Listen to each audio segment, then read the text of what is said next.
भला किसी का कर न सको तो जम के तो बोलो, बुरा किसी का मत करना। फूल नहीं बन सकते तो कांटे बनकर मत रहे। एक कौन सी सब्जी होती है जो पितृपक्ष में ब्राह्मण को भोजन कराते समय नहीं बनाई जाती? एक तो कुमड़ा, दूसरा पत्ता गोभी, जो बंद गोभी होती है ना, वो बंद गोभी जो होती है ना, पत्ता पत्ता वाली, उसकी भी सब्जी पितरों के ब्राह्मण अगर भोजन करता है तो उसमें नहीं बनाई जाती।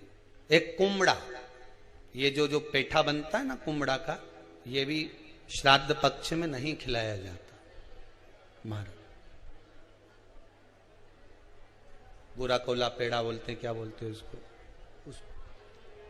श्राद्ध पक्ष में उसको भोजन में नहीं दिया जाता। ब्राह्मण के भोजन, महाराज ब्राह्मण के भोजन में श्राद्ध पक्ष में सबसे ज्यादा जरूरी है दूध की खीर, दूसरा तुरई या गिलकी का भोजन, या तो सब्जी बनाओ या भजिया बनाओ, कुछ भी बनाओ। तीसरा मांस की दाल का भोजन, उड़द की दाल का भोजन। उड़द की दाल का या तो दही बड़ा बना लो, इमरती बना लो, या फिर बड़ा बना लो, या पकोड़ा बना लो, पर उसका भोजन होना जरूरी है। 3 भाग दूध का भोजन आहूतों के हिस्से में चले जाता है, गिलकी और तुरई का भोजन पितरों के हिस्से में चले जाता है, मांस की दाल का भोजन, उड़द की दाल का भोजन प्रेतों के हिस्से में चले जाता है।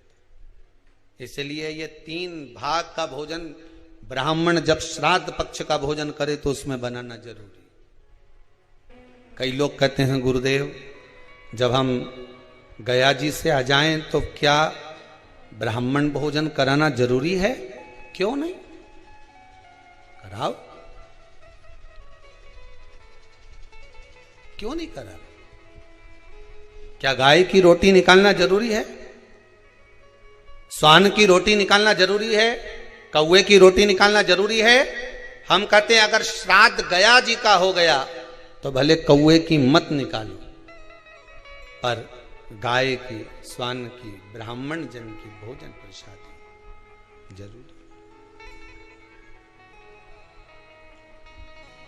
देखिए जब ज्यादा घर में पितृदोष हो ना, ऐसा लगे कि पितृदोष बहुत ज्यादा है, 1 रुपए कमा रहे हैं, 1.25 रुपए खर्च हो रहा है, हाथ में पैसा नहीं टिक रहा, दुकान 4 दिन अच्छी चल रही है, फिर व्यापार डाउन हो जाता है, कोई पैसा लेकर भग गया, नहीं दे रहा, कहीं कर्जा मात्रा बढ़ गई है, ये पितृदोष के लक्षण है कुछ। इसमें आपके घर में जो भी रुद्राक्ष पड़ा हो, जो भी रुद्राक्ष रखा हो, क्योंकि संभाल के तो आप रखते नहीं, पटक देते हो यहां, जो भी रुद्राक्ष आपके घर में रखा हुआ, एक पानी के पात्र में उस रुद्राक्ष को डाल दीजिए, उसमें 1 चावल का दाना डाल दीजिए। महाराज परिंदा जहां होता है, मटका, हंडा या रसोई घर में आपका जो पानी भरने का स्थान होता है, जिसको आरो वारो क्या क्या लगा के रखते हो, उसी के कहीं पास में उस कलश को रख दीजिए, ऊपर से उसको ढक दीजिए। शाम के समय, सुबह रखा 10 बजे से 12 बजे के बीच में, शाम के समय प्रदोष काल में भगवान शंकर का नाम स्मरण कर कर, ओम नमः शिवाय बोलकर, श्री शिवाय नमस्तुभ्यम बोलकर, या महामृत्युंजय मंत्र का स्मरण कर कर, या गायत्री मंत्र का स्मरण कर कर, जो मंत्र आपकी बुद्धि में, विवेक में समाहित हो, उस मंत्र का नाम लेकर राम कृष्ण हरि जो बोल सकते हो, एक घी का दिया अवश्य प्रज्वलित करें, लंबी बाती का। कौन सी बाती का? फूल बत्ती का नहीं, गोल बत्ती का नहीं, लंबी बाती का। बत्ती का मुख दक्षिण की ओर, कहां पर होना चाहिए? दक्षिण की ओर, ना पूरब, ना पश्चिम, ना उत्तर। बत्ती का मुख कहां हो? दक्षिण की ओर।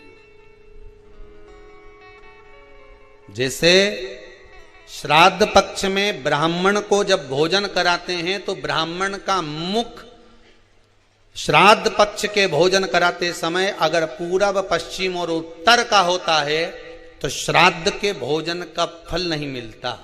उसका मुख दक्षिण का होता है तो हमारे घर के जितने भी पितर उस तिथि में गए होते हैं सबको उसका भाग मिल जाता है और पितृदोष समाप्त हो जाता है। इसलिए ब्राह्मण का मुख श्राद्ध पक्ष में भोजन कराते समय दक्षिण का होना चाहिए।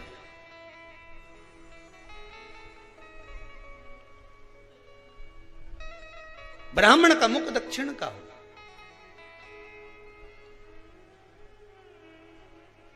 यहां तक शास्त्र कहता है महाराज अगर गौ माता को श्राद्ध पक्ष में अगर भोजन दे रहे हो तो गाय का मुख अगर दक्षिण का है, गाय का आपका मुख भले उत्तर का हो, गाय का मुख दक्षिण का हो, आपका मुख भले पूरा पश्चिम कहीं का, गाय का मुख अगर दक्षिण में, अगर आपने दक्षिण में गाय को खड़ी कर रखा है और दक्षिण में उसका मुख और आप भोजन दे रहे हो तो शास्त्र कहता है कि किसी पिंड की जरूरत नहीं पड़ती, गाय स्वतः कल्याण कर देती है, गौ माता स्वतः कल्याण कर, दक्षिण मुखी हो। तो दिए की जो बाती का मुख कहां होना चाहिए? दक्षिण का। और दक्षिण का मुख हमारा